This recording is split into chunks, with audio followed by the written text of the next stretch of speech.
Hello everyone, मैं Firoz Khan, director of Advance Classes Kota. जैसा कि आपको पता है, लास्ट 10 इयर्स से स्टूडेंट्स की सफलता के लिए एडवांस क्लासेस कोटा प्रयासरत है और आगे भी सफलता का परचम लहराने के लिए हमने ऑफलाइन टीचिंग के साथ साथ ऑनलाइन टीचिंग भी स्टार्ट कर दी है। तो आज ही हमारे YouTube channel Advance Classes Kota को सर्च करें, लाइक करें, सब्सक्राइब करना ना भूलें, जिससे आने वाले वीडियो आप तक पहुंच सके। मैं आपका अपना फिरोज खान, थैंक यू।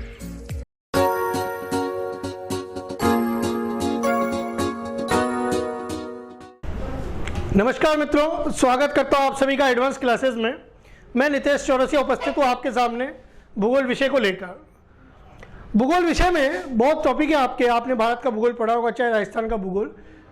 सब में एक प्रक्रिया होती है कि सामान्य परिचय से लेकर हम कई प्रकार के टॉपिक पढ़ते हैं, पर आज हम जो टॉपिक प्रारंभ करेंगे वो बहुत ही महत्वपूर्ण टॉपिक है।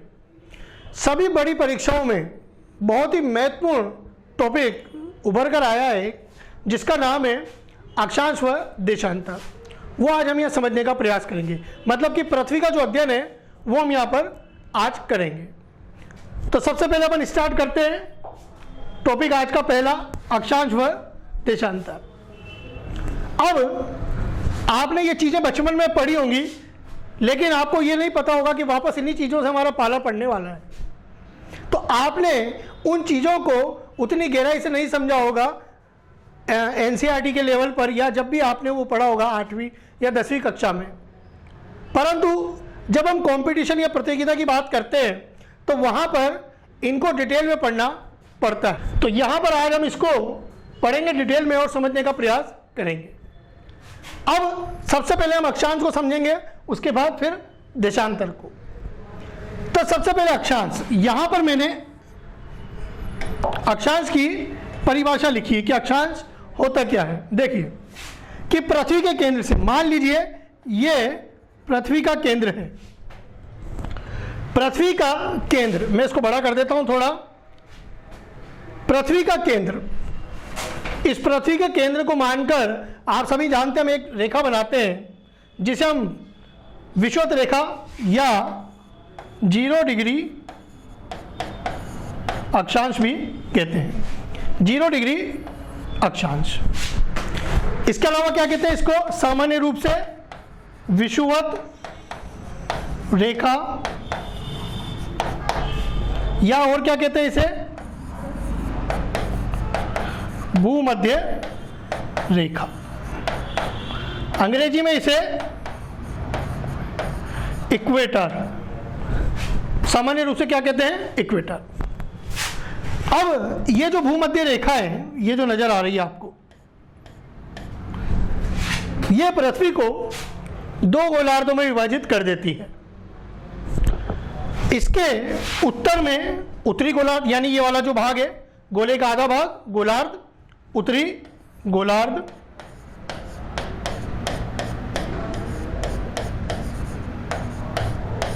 और इसके दक्षिण में इस तरफ ये दक्षिणी गोलार्ध।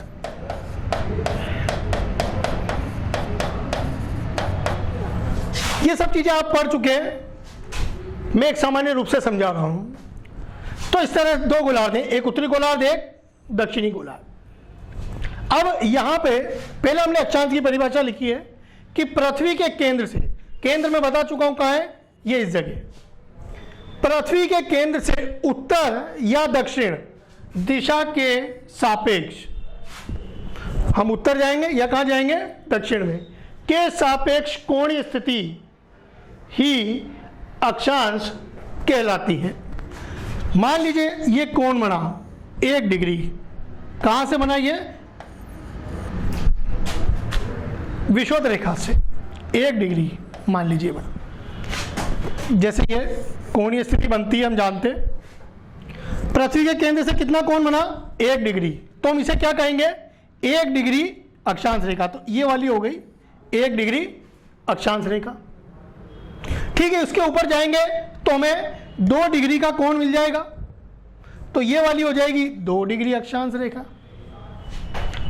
तो इस तरह जैसे जैसे हम ऊपर जाएंगे हम उतनी कोणीय स्थिति पर पहुंचते जाएंगे और उस प्रकार की रेखाएं बनती जाएंगी। तो सबसे पहले ये तो हो गया अक्षांश। अक्षांश किसके रूप में है? कोणीय स्थिति है तो कोण के रूप में है।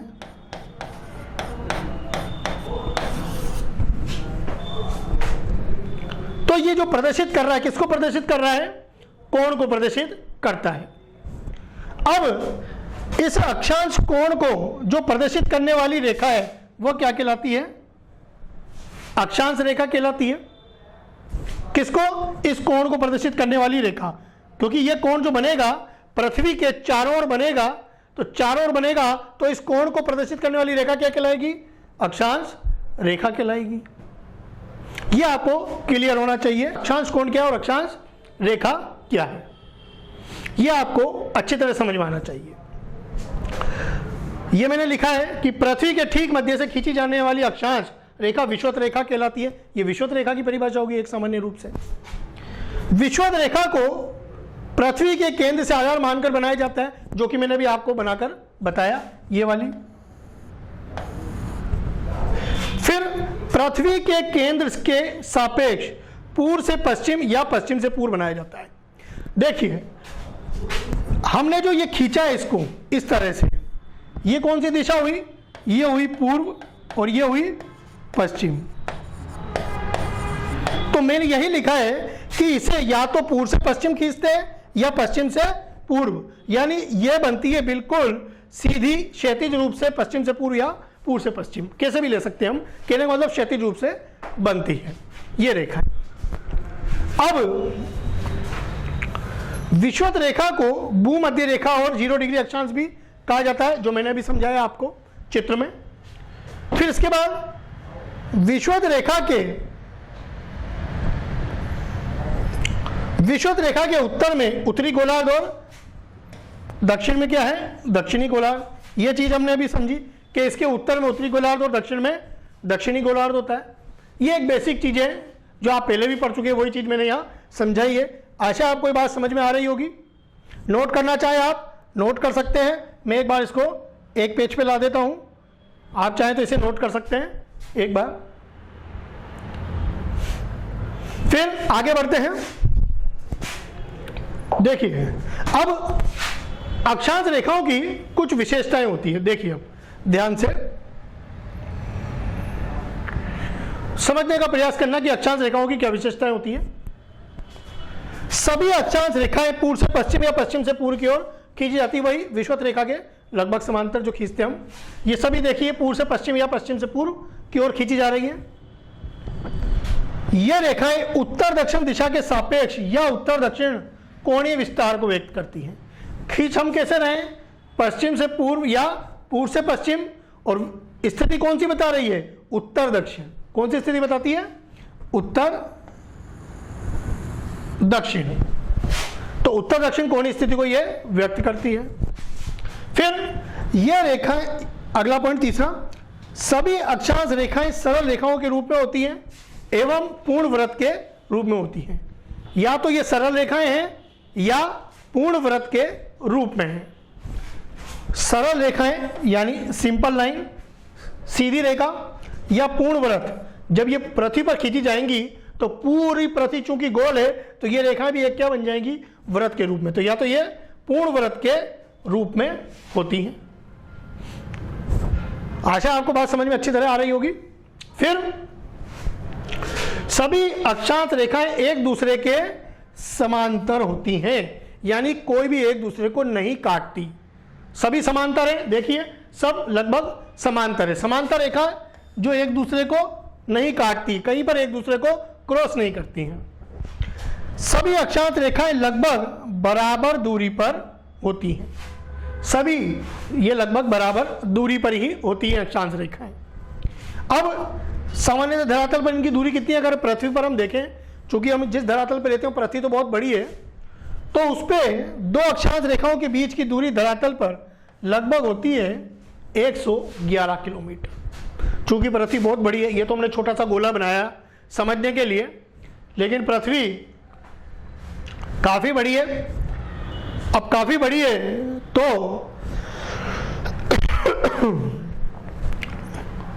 उसमें किलोमीटर में हम दूरी नापते हैं, तो दो देशांतरों की, दो अक्षांशों के बीच की जो दूरी होती है लगभग कितनी होती है? 111 किलोमीटर होती है धरातल पर 111 किलोमीटर। फिर विषुवत रेखा से उत्तर एवं दक्षिण में 90-90 अक्षांश बनाए जाते हैं। देखिए विषुवत रेखा के ऊपर जो कोण बनेंगे, कोण जब हम बनाएंगे तो ये 90 डिग्री बनेगा, ऐसे इधर भी दक्षिण में 90 डिग्री बनेगा। 90 बनेगा तो दोनों तरफ 90-90 अक्षांश बनाए जा सकते हैं। तो ये कुछ विशेषताएं हैं। फिर इसके बाद और देखते हैं। अतः 90 उत्तर के अक्षांश एवं 90 दक्षिण के अक्षांश होंगे सामान्य रूप से। अब जो अक्षांश होता है, जैसे 1 डिग्री अक्षांश है, कुछ छोटे छोटे 60 भागों में विभाजित किया गया है, जिसे क्या कहते हैं, मिनट कहते हैं। 1 डिग्री 60 मिनट। जैसे कि 1 डिग्री है तो इसको छोटे छोटे भागों में बांटा गया है, जिसको क्या कहा जाता है, मिनट कहा जाता है। यानी 1 डिग्री को 60 मिनटों में विभाजित किया जाता है, 1 डिग्री को। अब जो अक्षांश है वो किसका निर्माण करते हैं, ताप कटिबंधों का। ताप कटिबंधों का कैसे, जैसे मान लीजिए इधर सूर्य है,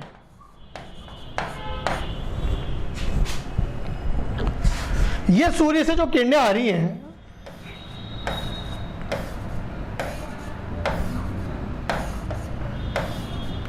देखिए आप कि विषुवत रेखा के आसपास तो ये सूर्य की किरणें सीधी आ रही हैं, और विषुवत रेखा से ऊपर या नीचे जाने पर, उत्तर में या दक्षिण में जाने पर, मान लीजिए ये विषुवत रेखा है, तो इसके उत्तर या दक्षिण में जाने पर सूर्य की किरणें कैसी हो रही, तिरछी। तो आपने पढ़ा होगा भूगोल में कि जो जहाँ तापमान ज़्यादा है वो उष्णकटिबंध कहलाते हैं, जहाँ तापमान थोड़ा कम है वो शीतोष्ण कटिबंध कहलाते हैं, इस तरफ ऊपर, और सबसे ऊपर शीत कटिबंध होते हैं। तो उष्ण, शीतोष्ण और शीत कटिबंध ये आपने पढ़े होंगे भूगोल में पहले। तो इसीलिए मैंने कहा कि जो अक्षांश होते हैं वो क्या होते हैं, ताप कटिबंधों का निर्माण करते हैं। फिर इसके बाद 90 डिग्री अक्षांश बिंदु के रूप में होता है, जिसे ध्रुव कहा जाता है। आपने देखा होगा कि जो ये 90 वाला अक्षांश होगा, जब हम यहां से 90 डिग्री कोण बनेगा तो सीधा बनेगा ये इस तरह। ये वाला जो है ये क्या है, उत्तरी ध्रुव, और ये वाला नीचे यहां पर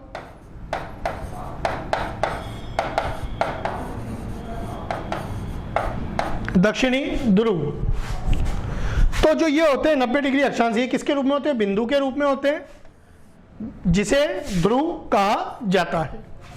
बाकी सभी अक्षांश पूर्ण व्रत के रूप में होते हैं। बाकी किसके रूप में होते हैं, व्रत। देखिए ये बिंदु के रूप में, और बाकी किसके रूप में है, व्रत। पूरा व्रत बन रहा है ये देखिए आप, पूरा व्रत है, यानी पृथ्वी के चारों ओर है, जबकि 90 वाला केवल बिंदु के रूप में होता है।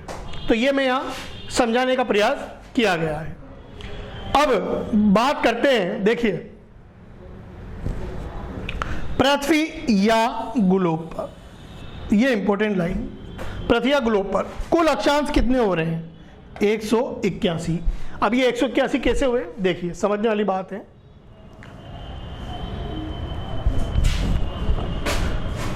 पृथ्वी पर 90 अक्षांश उत्तर के और 90 अक्षांश दक्षिण के हो गए।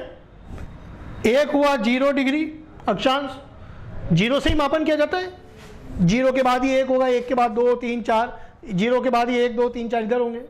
तो इधर भी 90 और इधर भी 90, 90 और 90 हो गए 180। एक हो गया 0 डिग्री, एक हो गया 0 डिग्री, तो कुल कितने हो गए, 181 अक्षांश हो गए। अब अक्षांश रेखाएं, क्योंकि इन्हीं कोण को, जो कोण है वो तो बन गए 90 90, 0 मिलाकर 181। अब इन्हीं कोण को आधार मान करके हम लाते अपन अक्षांश रेखाएं। तो अक्षांश रेखाएं कितनी हुई, अक्षांश रेखाएं 2 कम हुई, 179। अब ये 2 कम क्यों हुई, मैंने भी आपको बताया कि ये जो है ये बिंदु के रूप में है, जबकि हमने यहाँ क्या लिखा है, रेखाएं।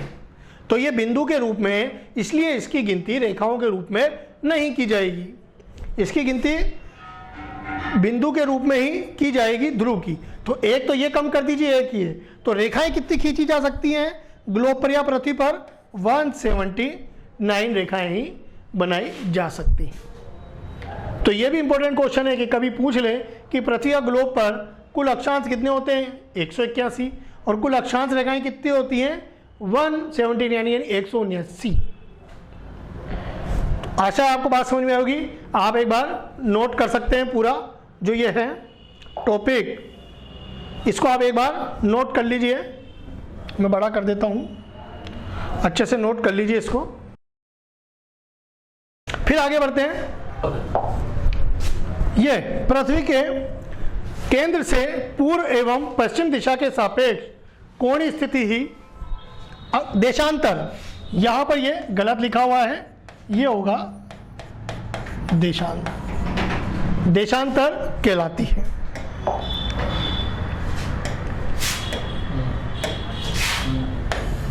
देशांतर कहलाती है। ये देशांतर की परिभाषा है। मान लीजिए जैसे ये पृथ्वी का केंद्र, इससे पूर्व या पश्चिम, या तो आप पूर्व में जाइए या पश्चिम में, जो कोणीय स्थिति बनेगी, यानी जैसे ये 1 डिग्री हो गया, मान लीजिए ये 2 डिग्री, ये 3 डिग्री, तो इस तरह ये जो कोणीय स्थिति है ये क्या कहलाती है? देशांतर कहलाती है। अब ये देशांतर कोण के रूप में है, इसको प्रदर्शित करने वाली रेखा क्या कहलाएगी? वही जैसे हमने अक्षांश से पढ़ा था, देशांतर रेखा कहलाती है। फिर पृथ्वी के मध्य एक 0 डिग्री देशांतर या प्रधान यामोत्तर रेखा की कल्पना की गई। जैसे ये है 0 डिग्री, तो यहां पर 0 डिग्री देशांतर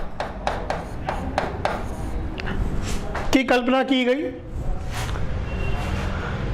यह रेखा ग्रीनविच नामक स्थान है एक इंग्लैंड में, यहां पर ग्रीनविच नामक स्थान इंग्लैंड में, वहां से गुजरती है, इसलिए इसे क्या कहते हैं? ग्रीनविच रेखा भी कहते हैं। अब ये जो ग्रीनविच रेखा है पृथ्वी को 2 गोलार्धों में विभाजित करती है, एक पूर्वी गोलार्ध और एक पश्चिमी गोलार्ध, 2 गोलार्धों में विभाजित करती है। यानी ये जो 0 डिग्री देशांतर है, जिसे हम क्या कहते हैं? ग्रीनविच रेखा भी कहते हैं 0 डिग्री देशांतर को। ये इधर तो आपके ये वाला तो हो गया पूर्वी गोलार्ध, और ये वाला हो गया आपके पश्चिमी गोलार्ध, 2 गोलार्धों में विभाजित करती है। ठीक है, तो ये वाला तो इसके इधर ये हो गया पूर्वी गोलार्ध, ये वाला हो गया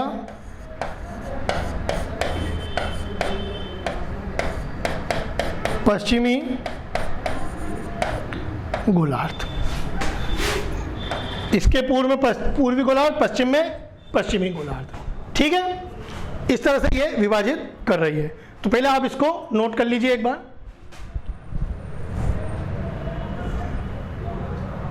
फिर इससे आगे बढ़ते हैं। देशांतर रेखाओं की विशेषताएं, यहां हम समझने का प्रयास करेंगे इसे। देशांतर रेखाओं की विशेषताएं देखिए,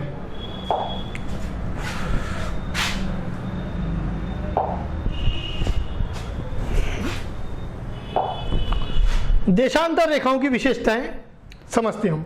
उत्तरी ध्रुव से कहाँ खींची जाती है? दक्षिणी ध्रुव। यानी हम देख रहे थे कि हम इसको कैसे मिला रहे थे, उत्तरी ध्रुव से दक्षिणी ध्रुव। ये देखिए आप, उत्तरी ध्रुव से और ये दक्षिणी ध्रुव की ओर खींची जा रही है, तो ये इंपॉर्टेंट चीज है। फिर यह पूर्व से पश्चिम अक्षांश देशांतर, यह माफ कीजिएगा देशांतर आएगा, यह पूर्व से पश्चिम देशांतर को या विस्तार को प्रदर्शित करती है। तो यहां पर हम इसको देशांतर लिखेंगे। देशांतर को प्रदर्शित करती है। ठीक है, सभी देशांतर रेखाएं कहाँ मिलती हैं? ध्रुवों पर मिलती हैं। अभी हमने देखा कहाँ मिल रही है, सभी ध्रुवों पे आके मिलेगी, चाहे वो 1 डिग्री वाली हो, चाहे 2 डिग्री वाली हो, चाहे ये 3 डिग्री वाली या सारी हो, ये सब कहाँ मिलती है? ये सभी ध्रुवों पर ही आकर मिल रही हैं। ये इसका मतलब है। फिर विषुवत रेखा के पास दो देशांतरों के मध्य दूरी क्या होती है? सर्वाधिक। विषुवत रेखा के पास देखें हम तो इनके बीच की दूरी सर्वाधिक है, जबकि ध्रुवों की ओर जाएंगे तो इनके बीच की दूरी में क्या आएगी? कमी। देखिए अब मान लीजिए विषुवत रेखा है ये वाली, तो यहां तो इनके बीच की दूरी कितनी ज्यादा, और ध्रुवों की तरफ जा रहे हैं तो इनके बीच की दूरी क्या हो रही है? कम। तो यहां पर तो दूरी ज्यादा है इनके बीच की, और जैसे जैसे हम ध्रुवों की ओर जा रहे हैं इनके बीच की दूरी क्या हो रही है? कम होती जा रही है। ये इसका मतलब है। फिर आ जाइए पीछे, दो देशांतरों के मध्य की दूरी भी लगभग 111 किलोमीटर होती है। वही अक्षांश के तरह दो अक्षांशों के बीच की दूरी जो है अगर 111 किलोमीटर है तो ये भी लगभग 111 किलोमीटर ही होती है दो देशांतरों के बीच में। दो देशांतरों के बीच किसी स्थान को क्या कहा जाता है? गोरे या गोर भी कहा जाता है। गोर, गोरे या इस तरह से गोर भी कहा जाता है। देशांतरों के आधार पर किसकी गणना की जाती है? समय की। यानी समय का जो हमें अगर यदि गणना करनी हो कि हमारे देश में ये समय है, उस देश में वो इतने डिग्री पर हैं तो कितना समय होगा, उसकी जो गणना है वो देशांतरों के आधार पर की जाती है। वही 1 डिग्री देशांतर को छोटे छोटे 60 भागों में विभाजित किया जाता है, जिसे मिनट कहते हैं। यानी 1 डिग्री को वही 60 मिनटों में विभाजित किया गया है। इधर ये डिग्री है तो इधर यहाँ मिनट जो है वो मिनट इस तरह से होंगे, छोटे छोटे मिनटों में विभाजित किया जाएगा 60 मिनटों में। ठीक है, फिर इसके बाद 180 डिग्री देशांतर को अंतरराष्ट्रीय तिथि रेखा कहा जाता है। यह भी इंपॉर्टेंट है। देखिए अब ये लाइन समझने वाली है कि 180 डिग्री देशांतर। देखिए जब हम यहां से, जिसे हम ग्रीनविच रेखा कहते हैं, इससे हम चाहे पूरब की ओर जाएं चाहे पश्चिम की ओर, जब हम पीछे जाते हैं तो पीछे वाली जो 180 डिग्री देशांतर है वो दोनों में कॉमन है, उभयनिष्ठ है। अब यदि वो दोनों में उभयनिष्ठ है तो उसे हम पूर्व में लेंगे या दक्षिण में, सॉरी पूर्व में या पश्चिम में। ना तो हम उसे पूर्व में लेंगे ना पश्चिम में। 180 डिग्री देशांतर को क्या कहेंगे हम?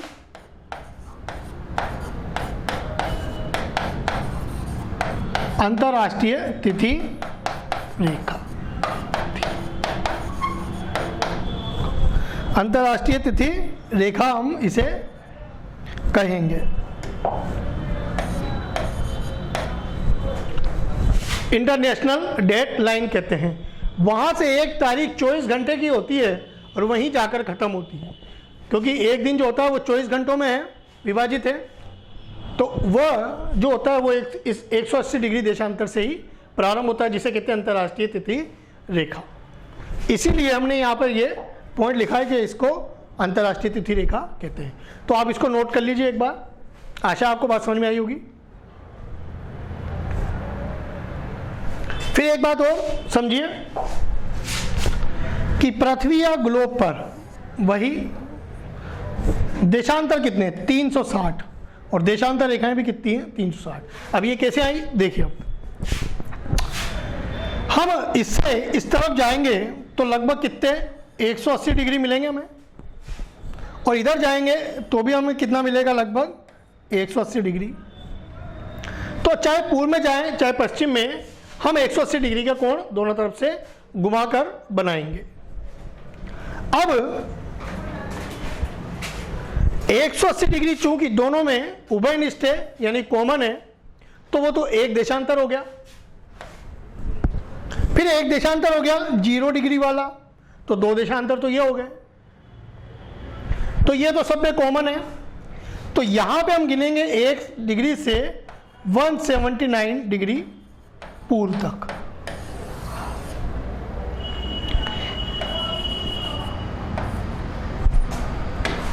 एक डिग्री से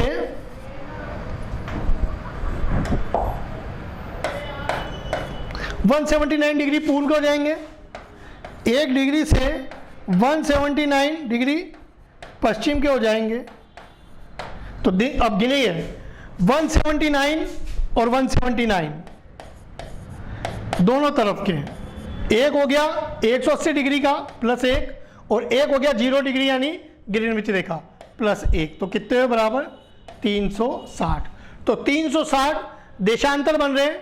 चूंकि ये सभी के सभी रेखाओं के रूप में है, यहाँ कोई ध्रुव नहीं है, तो ये इसीलिए रेखाओं के रूप में, तो देशांतर रेखाएं भी कितनी होंगी 360 ही होंगी पृथ्वी पर। तो ये यहाँ पर दोनों एक जैसी स्थिति में है। चूंकि ये रेखाएं ही देशांतर, कोणीय देशांतर रेखाओं के रूप में है, इसलिए यहाँ पर ये अंतर नहीं आता। जबकि अक्षांश में अंतर आया था, क्योंकि वहाँ पर उत्तरी ध्रुव और दक्षिण ध्रुव बिंदु के रूप में थे। तो आशा है बात समझ में आई होगी आपको। एक चीज और कि दो अक्षांशों और दो देशांतरों के मध्य स्थित भाग को ग्रिड कहते हैं। अब ये कौन सा भाग आ गया भाई? तो देखिए, दो अक्षांश ये हो गए और दो देशांतर ये हो गए। तो इनके बीच का जो ये आयताकार भाग बन रहा है, इसे क्या कहा जाता है? इसे ग्रिड कहा जाता है। तो ये इसका मतलब हुआ। दो अक्षांश और दो देशांतरों के बीच के स्थान को ग्रिड कहा जाता है। तो आशा है आपको ये बात समझ में आएगी। आप नोट कर लीजिए इसको भी एक बार, मैं इसको सेट कर देता हूं। नोट कर लीजिए इसको एक बार।